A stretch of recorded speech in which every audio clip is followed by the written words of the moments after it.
ولبینا رام زیادتر بحث کردنا و پرسیب تایبتی پروپاگانداین هال بجارتان و تایبتی جی برنامه پارتی دموکرات کردستان لدوست خورماتو برس بختیار هجران بر پس نافچه پارتی لخورماتو کادر بلند پارتی نهال خورماتو خود گرمه که بختیار ام کاتو باش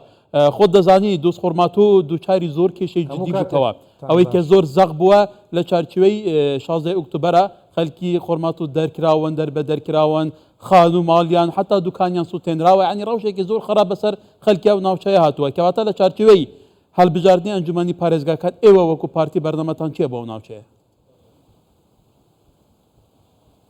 زۆر سوپاس بۆ ئەو دیدارە ئێمە لە پارێزگای سلاحەدین بەگشتی و قەزای دۆستخورماتوو بە تایبەتی ئێمە وەکو پارتی دیموکراتی کوردستان ئێمە بەشداریمان لە هەڵبژاردننی ئەنجومەنی پارێزگاکانی سلاحەدین بڵێن کردووە وەکو ناوچەی دۆستخورماتووش ئێمە تەبعاً لای هەمووتان معلومە کە پارێزگای سلاحەدین 11 قەزایە لەم 11 قەزا تەنها قەزایە کە کوردی تیادا بێت قەزای دۆستخورماتووە و قەزاکەش دابەشی سێ نەتەوە بووە کورد و عەرەب و تورکمان ئەتوانم بڵێم یەکەم نەتەوە لەوێ ینی زۆرینەی خەڵکی دانیشتوانی کوردە دوای عەرەبە دوای تورکمانە لە منتقە بڵێ ئەم کوردیەکەش ئێمە وەکو پارتی دیموکراتی کوردستان ئێمە کاندێکمان هەیە خۆشکەتارە کە کادری لژنەی ناوچەمانە ئێمە کاندیدمان کردووە لە چوارچێوەی لیستێک بە ناوی لیستی حەسنی وەتەنی لیستێک کۆمەڵی ئەحزابی عەرەبی سونی لەو منتیقەیە ئێمە وەکو پارتی بە لەو لیستە بەشداریمان کردو بە کاندێکی ئافرەت کە مڕەشحی بڵێن لژنەی ناوچەمانە لەو پارێزگایە. بڵێ کاک بەختیار ئەمەوێ سەرنجت بۆ ڕابکێشم دۆست خورماتۆ تەبەن جوگرافیەیەکی زۆر زۆر گرنگە ئەنی ناوچەیەکی لە ڕووی جیۆستراتیجیەوە جێگەی سەرنجە لە چارچوەی ڕووداوەکانی 16 ئۆکتۆبەر وڵاتێکی ئەقلیمی کە دۆست خورماتۆ کۆنتڕۆل کرا و کاتە داگیر کرا بێگومان نزیکی هەفتەیەک حەفلا بوو لەبەرەوە سەدان ساڵ هەوڵیانداوە ئەو ناوچەیە داگیر بکەن بۆی پرۆژەی ئەقلیمی و پرۆژەیان تەواو بکرێت کەواتە خورماتۆ بەڕاستی ناوچەیەکی گرنگە ئەو ئەکەوێتە چارچوەی پارێزگای سەلاحەدین یعنی پێت وایە تا چەند خەڵک بە پەروشە بە تایبەتی بوو کورد بوو پێک هەتای کورد کە فعلەن بتوانێت لە چارچوەی پرۆسەیەکی دیموکراسی ناردنی ئەندامێک بە ئەنجومەنی پارێزگاکان زیاتر کێشەکەیان چارەسەر بکەن. بەڵێ ئێمە لە بۆتانم باس کرد تا ئەم دوای خەیانەتی 16 ئۆکتۆبەر و نەمانی بارەگاکانی ئێمە لەو سنوورە تا ئەم دۆست خورماتوو بۆ خۆی لە 16 ئۆکتۆبەر جینۆساید کرا دۆست خورماتوو جارێکی تر لە دوای ساڵی 91 لە کۆچڕەوەکە هەم خەڵکە تووشی زیان بووە بۆ جارێکی ترێش لە دوای لە 16 ئۆکتۆبەر ئێمە زیاتر لە 450 خانووی کورد تەقینراوە ستوێنراوە خەڵکە جینۆساید کراوە خەڵکە ناوچەکەی جێشتووە تەنها هەموو ئەحزاب کوردیەکان گەڕانەتەوە ئێمە بایکۆتی کاری سیاسیمان دوای 16 ئۆکتۆبەر کردووە چکە پێشمەرگە ئاسایش پێشتر پێش 16 ئۆکتۆبەر لەو ناوچانە دەوری هەبووە بەڵام لە دوای 16 ئۆکتۆبەر هیچ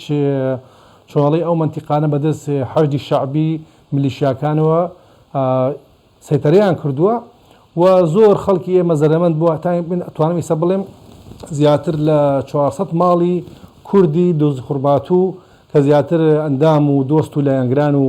هەوادارانی ئێمە ئێستاکەش ئاوارن لە شارەکانی هەرێمی کوردستان زۆربیان لە هەولێر و لە کەرکووک و حتا ئەتوان بڵێم ناوچەکانی کفری و کلار و ئەوانە خەڵکەمان ئاوارە بووە وەکو کەوادری ناوچەش هەمووی ئاوارە بووە بەس ئێمە بۆ ئەم هەڵبژاردنە گەڕانێتەوە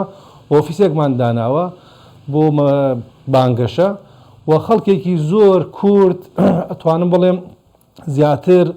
خەڵک لەو منتیقەیە کوردایەتیەکە یعنی خەڵک لەو منتیقەی بڵێن دۆست خورماتوو زیاتر لەبەرەوەی پێکدادانی نەتەوەی هەبووە لەوێ مشکلەی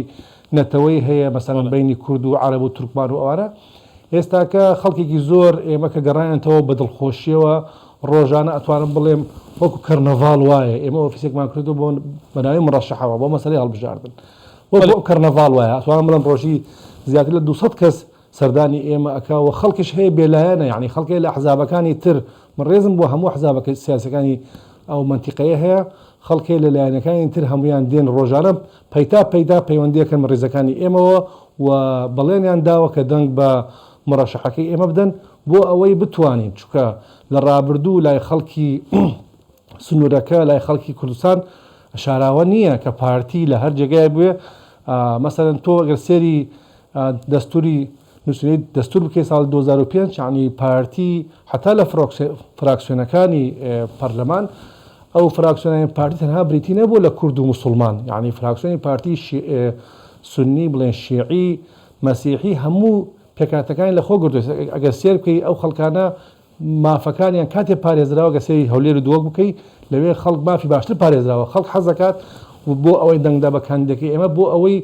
بتوانێت چۆنەڵێیت یعنی ئێمە گەڕایەتەوە ئەتوانم بڵێم ئاڵای کوردستان گەڕاتەوە ئەتوان بڵێم شکۆ گەڕاوەتەوە ینی ئێمە گەڕایەتەوە من ڕێزم بۆ هەموو لایەنە سیاسیەکان هەیە لێرە شەوە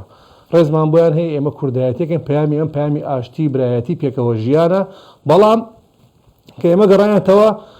ئەتوانم بڵێم هەموویان هاتوون حتا لایەنە سیاسییان حتا بە برادرانی یەکێتی نیشتیمانی بە حەزبی شوعی هەمویان هاتوون سەردانیان کردووە هەمویان وتیان ئێوە گەڕانەتەوە ئەم گەڕانەوەی ئێوە گەڕانەوەی شکۆیە گەڕانەوەی کووردە و ئێمەش استقبالی ئەو بەڵێ کاک بەختیارەوە کۆتۆتیت لە ناوچەیەوە زیاتر پێکدانێکی نەتەوەی هەیە زیاتر عقلێکی شوڤێنی نەتەوە پەرست هەیە ئەوێ زیاتر لە کورد بدە سیاسەتی تاریب گەشە پێ بکاتە لەم چارچەوەیە تا چەند گرنگە ئەو دووس خورماتویانەی کە ئاوارە بوونە بهێنەوە ئەوێ دەنگیان بدەن و پرۆسی دەنگدان هیچ کێشێک هەیە ئێمە تا ئێستاکە هیچ کێشەیەک لە بەردەمی پرۆسی دەنگدان نییە ئێمە بۆ ئاوارەکانی خۆمان کە لە شارەکانی هەرێمی کوردستانن ئێمە بەرنامان داناوە بۆ ئەوەی ئەگەر سندوقیان بۆ دابنرێ لە هەرێمی کوردستان ئەوە شتێکی زۆر باشە ئەگە دانەرێ ئێمە دابینی مەسلەی گواستنەوە و ئۆتۆمبیل و ئەوانمان بۆیان کردووە بە حاولە ئەکەین ڕۆژێ پێش هەڵبژاردن هەموو ئەو خەڵکانی کە دەنگیان لە دووس خوڕماتووە حتا لە قەزەکانی ترشە بیان گوازینەوە بۆ ئەوی دانکانیان هەل دووس خوڕماتوو بدەن. بەڕێز بەختیار هیجران بەرپرسێ ناوچە پارتی لە خۆرماتۆ هەفدەم کادرێ بڵندێ پارتی لەوێ دەڤێرێ و خوڕماتوت گەلمە بوو سپاس کای بەختیار.